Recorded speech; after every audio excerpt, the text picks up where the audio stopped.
I'm Kerry Bowers, and I approve this message. Greetings, and thank you for joining me for this presentation. When you open my congressional campaign website at kerrybowers.com, the first words you will see at the top of the page are those that state the theme of this campaign: Restore America's Blessings. The blessings I, of course, refer to are those of life, liberty, and the pursuit of happiness, the same endowed by our Creator, claimed and reclaimed by the blood of patriots, and the same that were to be secured to every American through our Constitution. I believe, and as many Americans would likely concur, those blessings have been significantly eroded as laws, regulations, and taxation have lessened the value we should place on life, that have imposed increasingly greater restrictions on our liberties of choice, and that have taken from us the resources enabling our pursuits of happiness, leaving only those which the government determines appropriate to make us happy. These are the consequences of political compromises, the same that have served to compromise our Constitution and thus seize from us the liberties and unparalleled opportunities for prosperity our Constitution guaranteed as long as we stayed its charted course. But we did not stay the course. Choosing detours in response to issues that seem to offer the path of least resistance are the most accommodating in the short term. Unfortunately, those detours became permanent departures, and as often happens, each new detour was presented with its own issue to which, and again, the response was but another detour, and on a course further widening our departure from that of our Constitution. Having chosen courses with cascading detours of short-term convenience, we now find our nation in uncharted waters, waters abounding with threats of every conceivable variety, too many of which are of our own making. Adding to our dilemma is a nation that has been too long without a navigator, one who is both capable of charting and committed to leading the nation on a new and bold course, one that will put the destination envisioned by our nation's founders on our bow as opposed to our stern, where it has remained for far too long. I know I can be that navigator and do so too as a representative of one of the greatest districts in the nation, a proactive district, one inarguably ready to charge forward and lead the nation with new ideas rather than remain reactive and submissive to the mediocre ideas advanced by our representative bodies today. But, and more importantly, what do you believe? And what are you willing to contribute to the bold corrections we must make to begin the process of restoring for ourselves and our posterity the blessings recognized as the very core of our nation's exceptionalism? Following our 10 steps in a restoration process I envision, and one I believe our nation's founders would approve, were they here to witness what has become of the gifts they so unselfishly secured for each of us. It is a vision that, I hope and pray, will become a shared vision among the people of the 3rd District, one that will grow to encompass the whole of our nation's borders.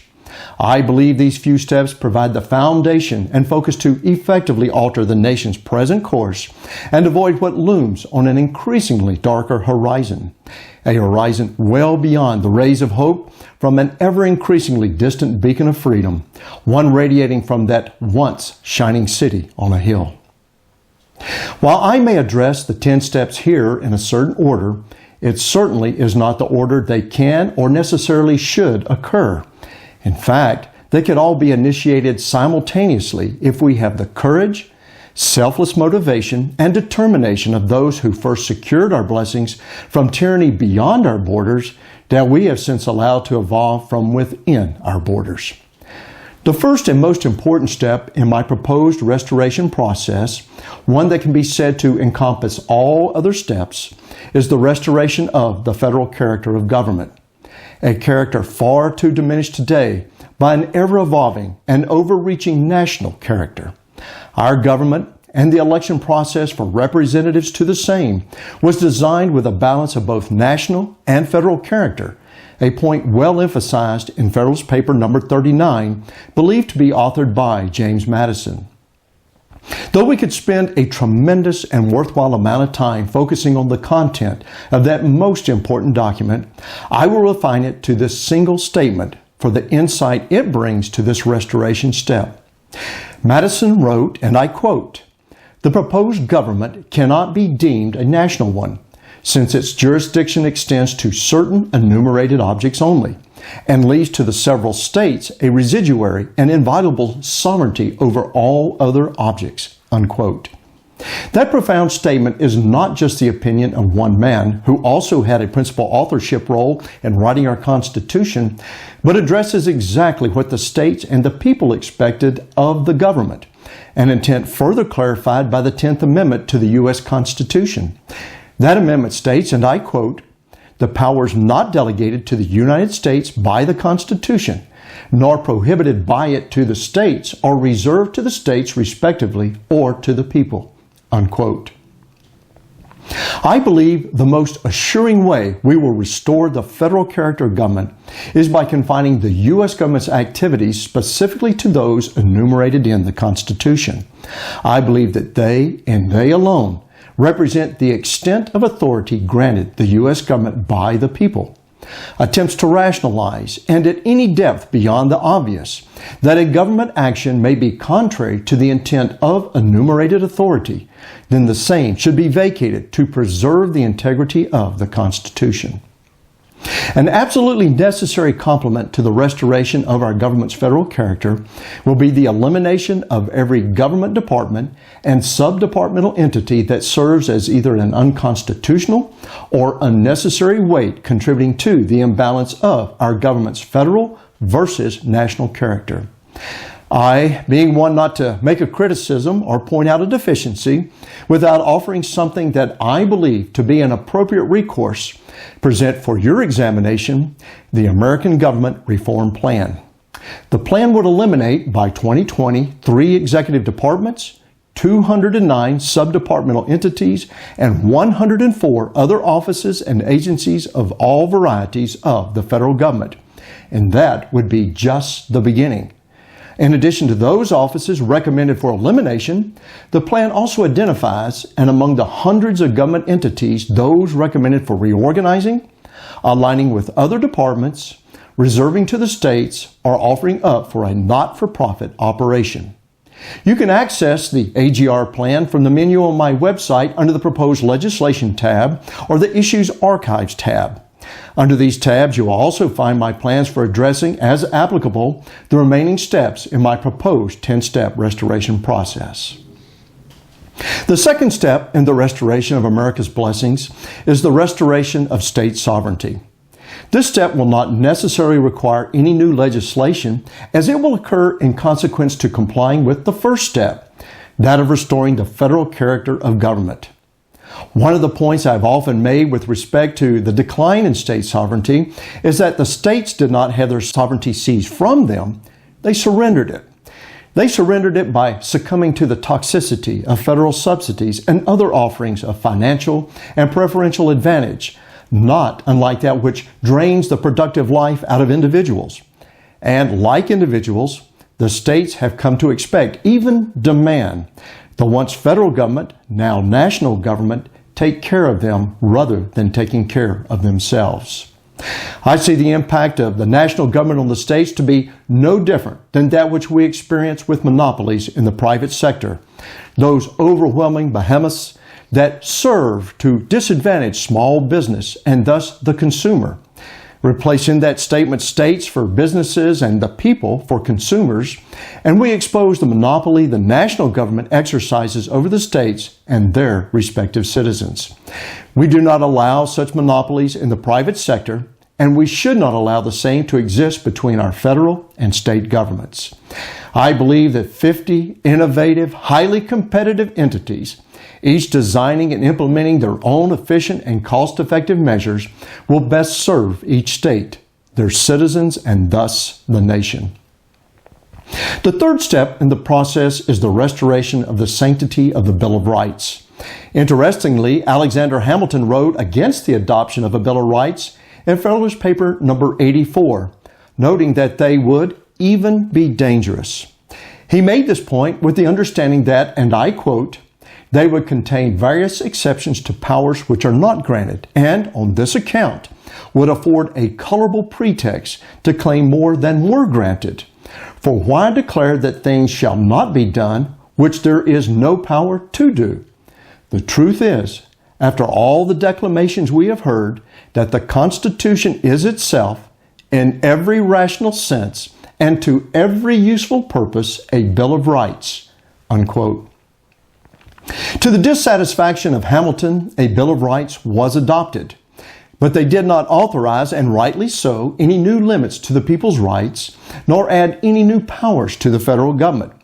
Instead, they more specifically defined the limited powers of the federal government. These well-defined limits on the federal government came to include the state governments and made more applicable with the ratification of the 14th Amendment. Therefore, any attempt to infringe upon the Bill of Rights, and by any person or government, shall be construed as an attempt to either undermine or usurp the Constitution of the United States. Fourth is the restoration of fiscal responsibility and accountability.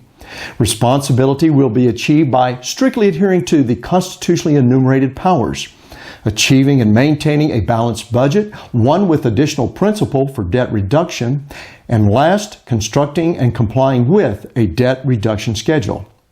On my website, I have provided examples for a FY 2016 budget and a 30-year debt reduction schedule. They, as with any other plan I recommend, do not have to be considered the final additions.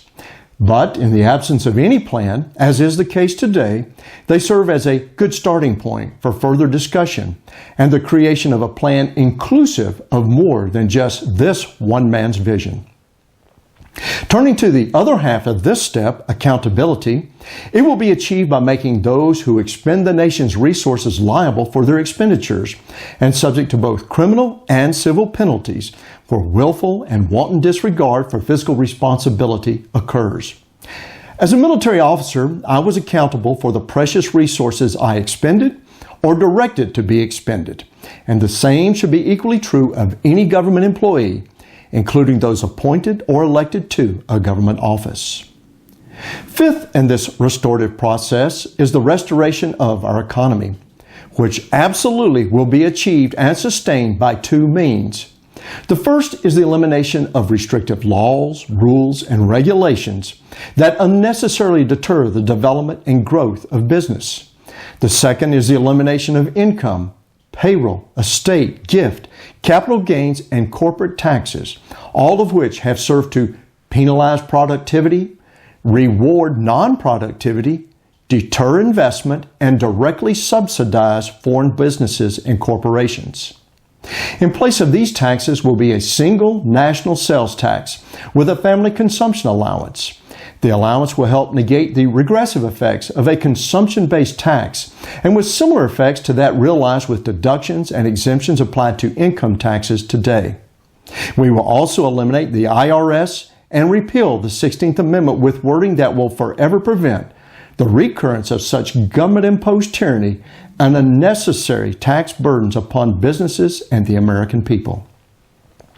The consumption tax I refer to is the fair tax, which is already in legislation and with far more congressional sponsorship than any other proposed tax reform or replacement measure.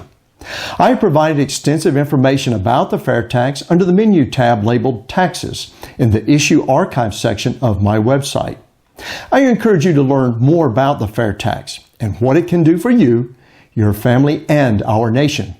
It certainly will be far more beneficial and in every respect than any flat or graduated income tax measure that will require the preservation of every avenue that today allows for the imposition of tyranny upon the people through taxation.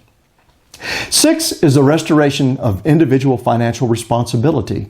This will be accomplished through two-part American Social Security reform plan I have designed. The first part of the plan includes significant reforms to both the Old Age Survivors Insurance, OASI, and the Disability Insurance, or DI, programs. The programs I propose absolutely will preserve benefits throughout the life of the program, and specifically for those who contributed directly to the trust through payroll taxes. The plan would reduce the reported more than 2,700 rules for Social Security to just 15 for the distribution of OASI benefits and 5 for DI benefits, making them more compliant with the expectations for a commercially administered insurance program and thus sustainable too. Part 2 of the ASR plan provides a decades-long termination schedule for Social Security, a termination that occurs subsequent to implementing the fair tax and concurrent with the continued distribution of benefits to every beneficiary who contributed to the program through payroll tax deductions. The process begins by halting further credit accumulation for benefits and then implementing a formula-driven benefit reduction schedule that will be applicable one time to each new beneficiary upon the initiation of benefits at age 67. I encourage you to examine the details of this two-part plan on my website, where you can discover much more about the failed system we have today and how we can first reform it and then eliminate it to restore better financial futures for ourselves and our families. Seventh is the restoration of our healthcare system, another restorative measure to be accomplished in two parts and under a plan titled the American Medical Reform Plan. Part 1 of the plan implements the first economically principled government healthcare program in the United States. It does this by shifting the focus of healthcare from demand-side economics, as is the case with every government health tax program today, to one focused on supply-side economics. The result will be more accessibility to healthcare providers and greater affordability as each competes within a free enterprise environment. Part 1 also eliminates border restrictions to insurances and corrects the current imbalance of medical liability by shifting a greater share of risk to the patient and their insurer. Part 2 of the AMR plan implements a decades-long schedule for the sequential termination of the Patient Protection and Affordable Care Act, Medicare, and federal funding to Medicaid. Full implementation of both parts of the plan would reduce federal funding for healthcare by more than 90%. I encourage you to review the background information and extensive details I have presented about this plan on my website and discover for yourself the advantages of a real healthcare plan versus a health tax plan, as are those imposed on Americans today. Eighth is the restoration of immigration law enforcement, which also has a two-part process. The first part is focused on securing our borders and enforcing existing immigration laws, both to be accomplished through physical and opportunity restraints. Physical restraints, both tangible and intangible, will be applied in coordination with border state authorities. Opportunity restraints will impart criminal and civil penalties or sanctions as applicable on any person or government entity found to be in violation of federal immigration laws. The plan will also include the design and implementation of new methods to track individuals of foreign citizenship entering the country and confirm they have departed as scheduled. The second part of the process is the implementation of the American Immigration Reform Plan, or AIR Plan. This plan will provide illegal immigrants and residents who are well assimilated into our society the capability to achieve citizenship, assuming, too, all other plan requisites are met. The basics of the plan include a special registration, no prior criminal convictions other than simple misdemeanors, rendering assistance to immigration law enforcement, payment of financial restitution through the tax system, and obtaining citizenship in no less than 5 years nor more than 8 years after implementation of the AIR program. Those failing to meet AIR requisites or found to have obtained citizenship by fraudulent means shall be detained and deported in accordance with the applicable laws. I encourage you to refer to my website where you will find much more detail about this plan, one long overdue for addressing the nation's unabated illegal immigration and residency problem. Ninth is the restoration of truth and integrity in government. This will occur in combination with the achievement of the 8 preceding steps and a vigilant people, keeping the focus of government solely upon its constitutionally defined powers. Further contributing to this step will be the elimination of those legislative entities that have served as instruments of corruption, principally legislative earmarks, subsidies, and discriminatory tax incentives. I expect government to become not transparent, as many incorrectly describe it, but visible, and in all it does and what it expends. The only reason government should ever be behind a closed door is when national security may otherwise be compromised. 10th, and the final step in my 10 steps to restore America's blessings is the restoration of the people's faith and confidence in their government. I believe this absolutely can be achieved, but only if we have achieved the previous 9 restorative steps. If the government is doing only that which it is authorized to do, then the people cannot, with reason, hold fault to the elected representatives for an unfavorable outcome. And any contempt for government that may arise may be either misdirected or present a reason to amend the Constitution to resolve the issue to the people's satisfaction.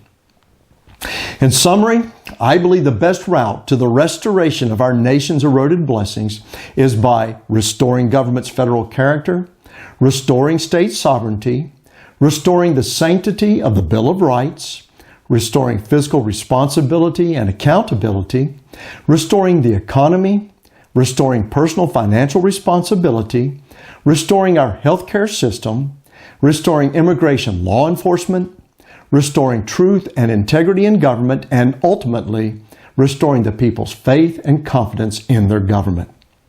Having achieved all of these, the beacon of freedom will not only be dead ahead of our bow, but will illuminate this nation and beyond with a luminescence unlike that ever seen in our history. I thank you for your kind attention to this presentation, and I encourage you to learn more about each of these topics on my website at kerrybowers.com.